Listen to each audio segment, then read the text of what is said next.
Hi, this is Heidi, episode 75, Instant or Delayed Gratification.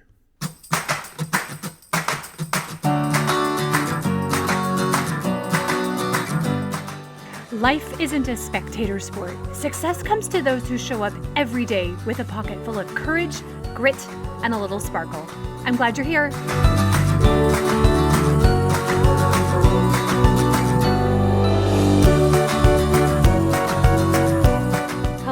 Hello, Happy New Year. I know I said that in last week's episode. I'm glad you are here in this new year. And I have really been watching my thoughts and emotions as we've come into 2021. And I really am a lot more optimistic. I feel myself believing so much more that good things are going to come this year. We have a vaccine. I have hope that we'll be able to see and do more this year. Now, I could be wrong, but I like the feeling of hope, and I'm just going to stick with it. Now, if you're a woman, make sure that you're in my Facebook group, Lose Weight and Gain Confidence with Heidi.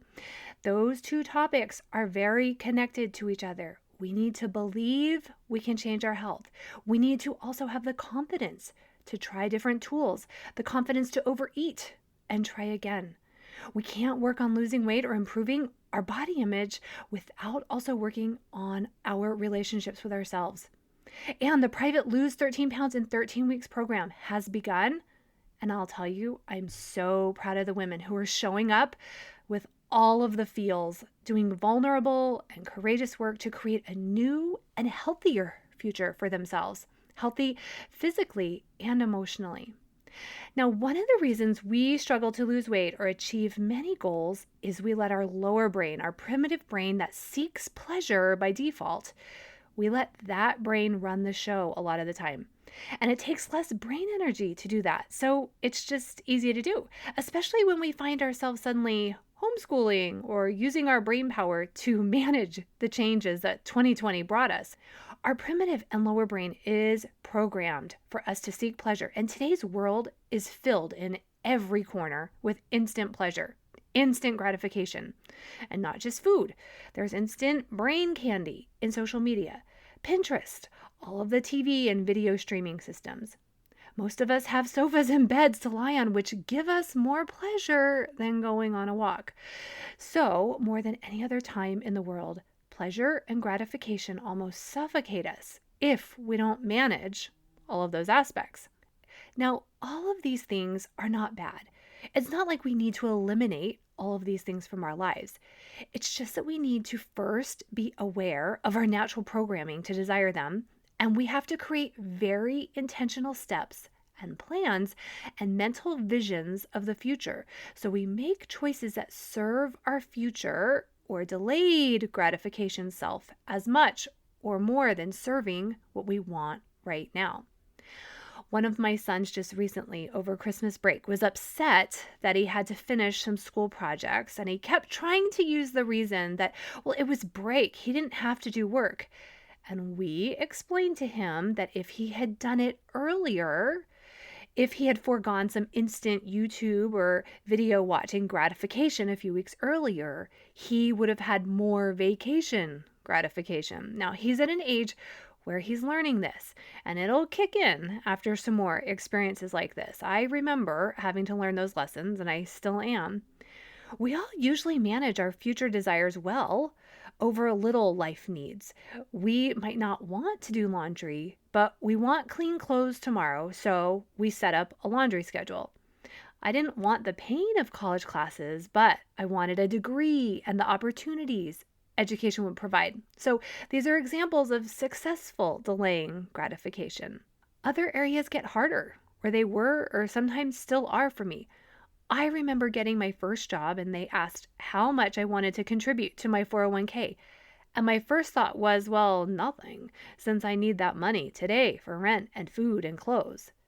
Even at first, common sense and logical explanations of compounding interest weren't enough to persuade me to contribute the maximum.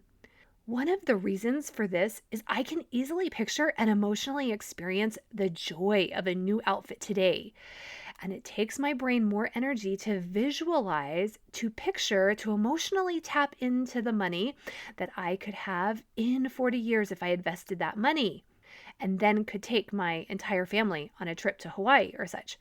My brain knows the certainty of the happiness of like a Broadway show today or replacing my carpet today. And my brain isn't too certain of future or delayed happiness. So, staying with the money example a bit longer, this is one reason it's great to have the money we invest for the future just automatically taken out of our paycheck or accounts. The decision is automatically made for us because financial institutions know how our brains work. They know our programming makes it hard for us to delay gratification. So their businesses grow by also helping us serve our future self. Now, let's come back to health and food. We don't have banks helping us restrain and save and delay gratification to serve our future. It falls completely on us and our human brains to picture the life we want in 20 years. Or you choose the future date. We have to picture that awesome woman. And we have to ask ourselves, am I eating today and moving today in a way that delays gratification so I can have much more energy, be on less medication, have a fuller future life? Or am I just living for today, not paying attention to my nutrition and portions or planning what I need? Am I sleeping in and skipping the walks with my friends? It's easy to think that the small things we do today do not add up, but they do. Just like James Clear talks about in Atomic Habits, an amazing book. Small atomic-sized habits add up and compound, just like our 401ks grow. We have to get used to using our higher human prefrontal cortex brain to be conscious of our choices. Remember, there is no bank just automatically doing the savings for us. But in a sense, we become the automatic withdrawal system if we can create automatic habits, systems, structure that will grow our future health accounts. Okay, it's the beginning of the year and it's a great time to really sit and meditate. Ponder. Picture your life in 1 year, in 5 years, in 10 years. Really picture this woman. What is she wearing? What is she doing? How is she moving? How does she eat? What do you want to be able to do with your grandchildren one day? Just like you might invest small money now to grow to pay for a beach vacation with your grandchildren, small investments like eating smaller portions, drinking more water, eating more protein at breakfast, trying intermittent fasting, tracking nutrition to make sure you're getting the nutrients you need. These small actions every day do add up to atomic results. It's just that doing these things requires delayed gratification. We need to use that vision of our future self, which again requires our brain to do work. We have to trust and have faith in that future, to take a few extra steps today, to plan a little longer at dinner, to make a salad, which I didn't do last night, and I totally saw where I made a mistake in the time we needed. I have trained my brain when I look at certain foods to say, no, I don't want the disease that food might bring to me. Or I say, that food doesn't get me closer to my goals. I say it, I think it. This puts my higher brain back in charge of my choices. Often I don't want to go to the gym. My default is to want to stay home, but I do it over and over. Luckily, I do like to move my body. I like the feeling, but I do it more for how I feel the other 23 hours of the day.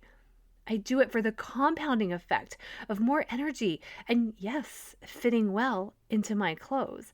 I promise you, it's okay to have superficial reasons for your health. It's all okay. I can delay some pleasure of staying in bed and reading a good book for the future gratification. I tell myself every day, my day goes so much better when I exercise first. That literally was the thought every single day years ago when I'd get up and drive to the gym to run, before I had my own treadmill. When my kids were a lot younger, there was a night and day difference in my mood and energy when I exercised versus when I didn't. So I told myself that. That is how I would override the default programming.